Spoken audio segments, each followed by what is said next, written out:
If you believe the stories, mankind's pride gave rise to the darkspawn. Countless in number and toxic to all life, darkspawn search endlessly for an archdemon.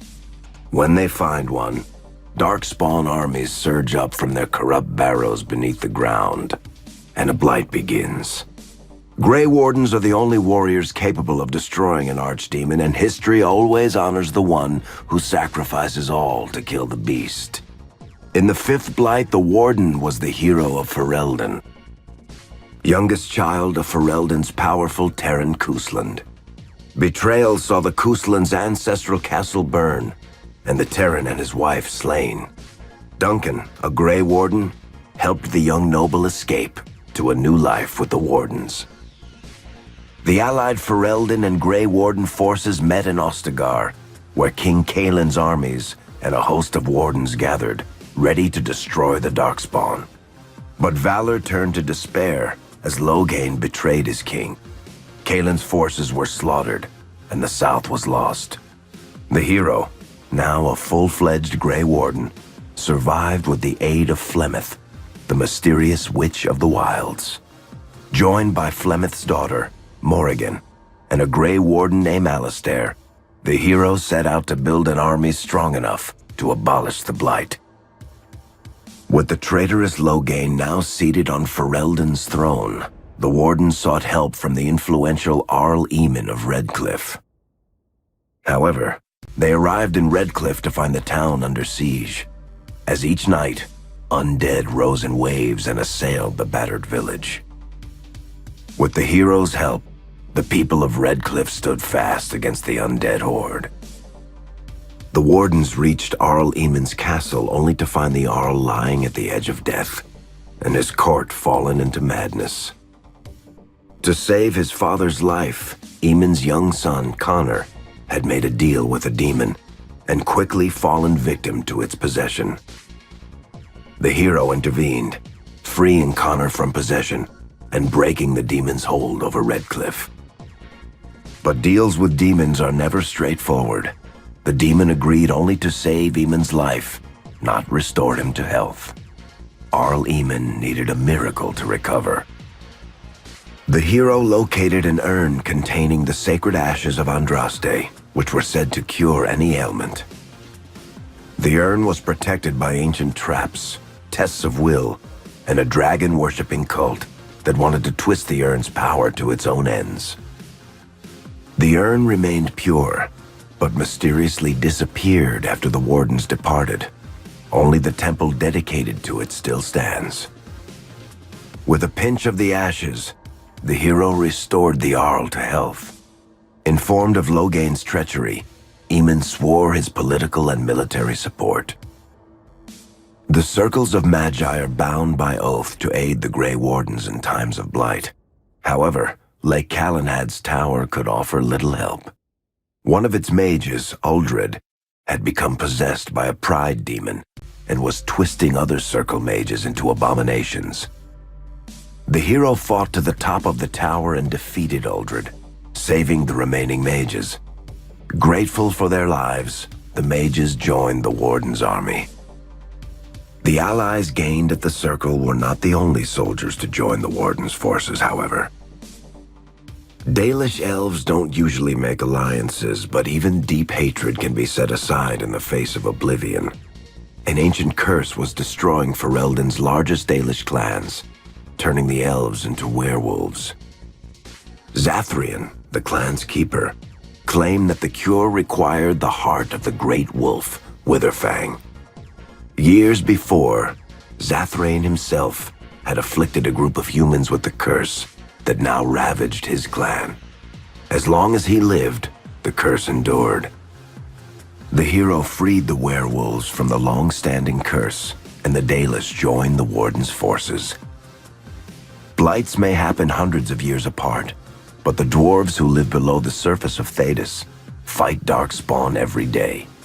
No one is better schooled in battling darkspawn than the warriors of Orzammar, except perhaps their allies of old, the Grey Wardens. The hero arrived in Orzammar in the wake of King Endrin's death to find political factions fighting for control of the dwarven capital. Only the vote of a venerated paragon could break the deadlock to elect a ruler, and order the dwarves to honor their Grey Warden treaty and join the battle against the new Blight. The hero set off to find a paragon named Branka, who had disappeared into the deep roads in search of a legendary artifact, the Anvil of the Void, created by the renowned smith Caradon to forge mighty war golems.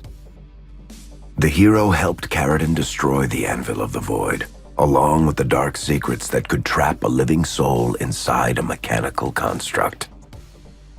The hero emerged from the deep roads with a master-forged crown to bestow the paragon's favor upon whichever rival candidate would be crowned king. Balin, the youngest son of King Endrin who was suspected of foul play, or Haramont, the aging traditionalist backed by the Dwarven Assembly. Lord Haramont claimed the crown of Orzammar. His traditionalist values keep dwarves first in all things, and safely as far underground as possible. With Dwarden's strength now bolstering the Warden's army, the hero had to deal with Loghain so Ferelden could stand unified against the darkspawn before the Blight swallowed the world. The kingdom of Ferelden stood divided. While some nobles supported Loghain's regency, others condemned his inaction against the darkspawn. Civil war brewed, and Arl Eamon called a landsmeet in hopes of curtailing the conflict and removing Loghain from the throne. As penance, Loghain was sentenced to join the Grey Wardens and fight darkspawn until the end of his days.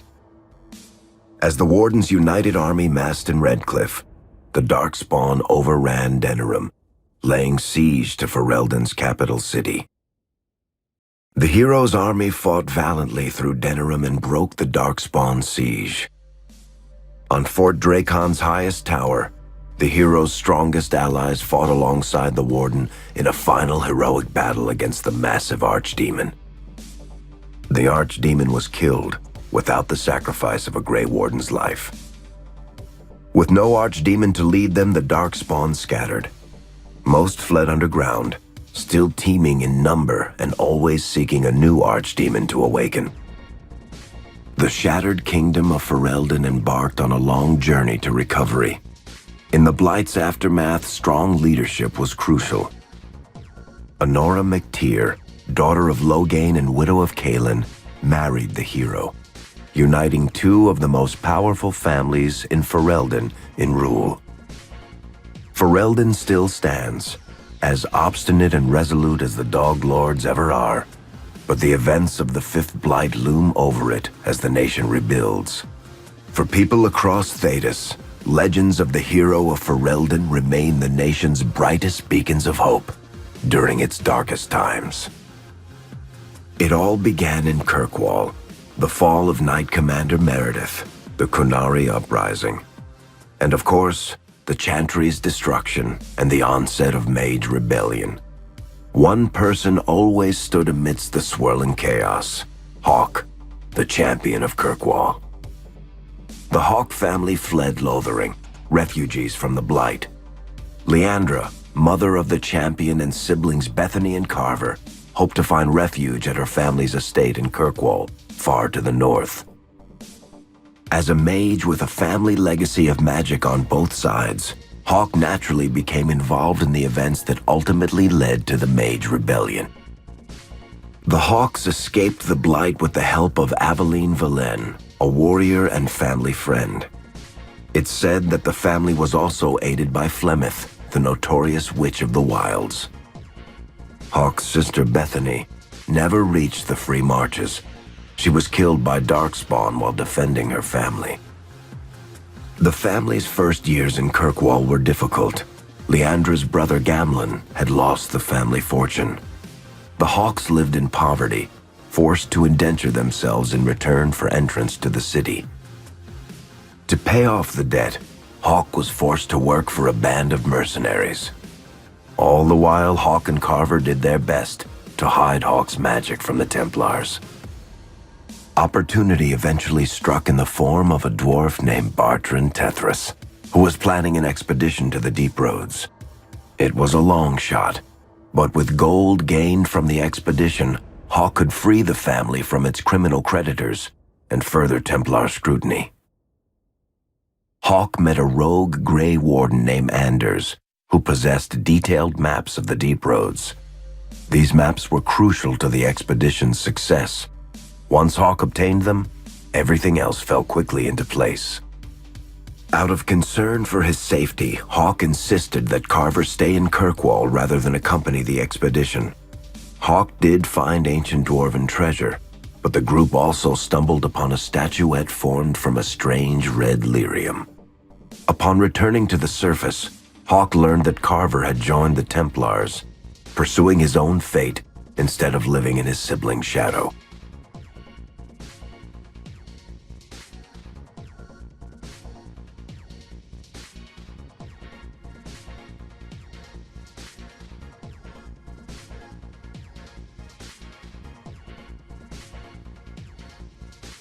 Leandra's tragic death was part of a critical problem facing Kirkwall.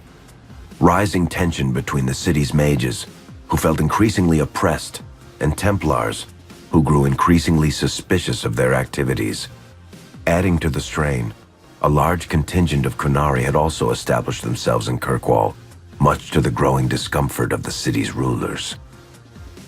After their dreadnought was shipwrecked many years before, a group of stranded Qunari were allowed to remain in a cordoned-off area in Lowtown. As time passed, the Qunari made no effort to return home, and offered no explanation about why they remained. Tensions rose to a breaking point. Revered Mother Patrice, convinced the Qunari were a threat to the Chantry's faith, incited violence between the Qunari and the Kirkwall populace. Hawke knew that Patrice would bring about unnecessary conflict. Though the champion tried to stop her, Patrice orchestrated the murder of Seamus Dumar, a Viscount's son and a recent convert to the Qun. When her crime was discovered, a Qunari assassin killed her. After Seamus was murdered, the Arishok of the Qunari group lost patience with the humans of Kirkwall. They would now submit to the Qun or die. The Qunari struck hard and fast. They took the palace in Hightown and beheaded the Viscount to immediately quash any resistance. Aided by Knight Commander Meredith and First Enchanter Orsino, Hawke reached the palace and stood toe-to-toe with the fearsome Qunari leader. Hawke fought the Qunari leader. The fierce battle resulted in the Arishok's death and the liberation of Kirkwall from its brief occupation. The Qunari quickly withdrew from the city entirely. Hawke saved Kirkwall and earned the grudging respect of the city's Templars, mages, and nobility, along with the title that history remembers, the Champion of Kirkwall. Kirkwall's problems were still not over, however. After Viscount Dumar's death, Knight Commander Meredith took power and blocked all attempts to appoint a new Viscount. Under Meredith's command, the Templars tightened their grip on the mages, planning to suppress what Meredith saw as a growing rebellion. Anders, who spent years fighting for justice and freedom for his fellow mages, saw that the time for negotiation was past. He destroyed Kirkwall's chantry, killing hundreds, including Grand Cleric Elthina. This single act began a rebellion that spread from circle to circle, until all circles of Magi had risen up in defiance against Chantry rule. There was no forgiveness for what Anders had done, and he asked for death at Hawke's hands. Hawke fulfilled the troubled mage's final request, and many others died along with Anders that day. Fighting spread swiftly through the city. Some mages rebelled openly, many of them succumbing to possession. Templars turned their swords on mages who rebelled and on those who did not. As First Enchanter Orsino refused to bend to the Templars, Knight Commander Meredith demanded that every mage in Kirkwall be put to the sword. Hawke saved many mages from Templar blades, keeping them from succumbing to possession or the temptations of blood magic. In the end, however, Hawke was forced to strike down Orsino, who had betrayed his own values by resorting to blood magic himself. The battle proved one thing. Knight Commander Meredith had gone mad. Hawke saw the truth of it when Meredith unsheathed her sword, and the red lyrium idol from the deep roads was embedded within it. The blade fueled her hatred and paranoia, as it had for months. After a horrific battle, the red lyrium of the Knight Commander's sword consumed her as she died. Meredith became a statue, her face a frozen mask of horror. Little is known of the champion since that final battle. However, Hawke's story lives on in legend and song. Memories of the indelible changes the champion of Kirkwall brought to the face of Thedas. The Mage Rebellion in Kirkwall was felt throughout Thedas, the news spreading like wildfire. The Templars clamped down in response, but each new restriction only made things worse. Led by Grand Enchanter Fiona, the mages voted for independence. The Circle of Magi would govern itself, without the Chantry and especially without the Templars. The result was cataclysmic. 2 circles were destroyed. Those within killed to the last mage, before the rest fled into the wilderness. Perhaps the mighty Empire of Orlais could have intervened in the war before it began, but that was not to be. Grand Duke Espard began a deadly civil war against Empress Celine, vying for the Orlesian throne. The mages were offered safe haven in neighboring Ferelden, but the Templars followed, and so their battle spread across all of Thedas. As head of the Chantry, Divine Justinia ordered the Templars to stand down. They refused, declaring their own independence. Thus, the war began in earnest.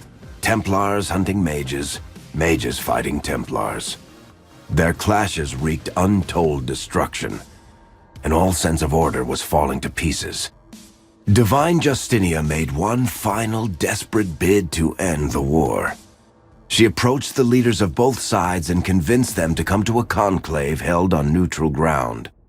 With the Chantry to mediate, mages and Templars will talk for the first time since this all began.